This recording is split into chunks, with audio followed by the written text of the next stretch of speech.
So you want to get into Bitcoin. How do you actually buy and use it? Step 1. Buying Bitcoin. You can buy it on centralized exchanges like Coinbase or Binance, or on peer-to-peer platforms. Some ATMs even sell Bitcoin for cash. Step 2. Storing Bitcoin. Here's where wallets come in. Hot wallets, apps and browser extensions are easy to use but connected to the internet, so more vulnerable. Cold wallets, hardware devices, or even paper are offline and much safer. Step 3.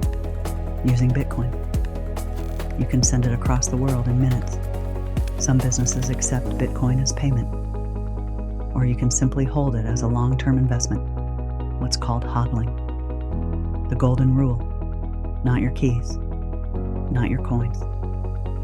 If you leave Bitcoin on an exchange, you don't really control it. Store it in your own wallet for full ownership. Owning Bitcoin isn't just an investment, it's taking part in a global financial shift. If you found this information helpful, don't forget to like, share, and subscribe to the Innovative Economy.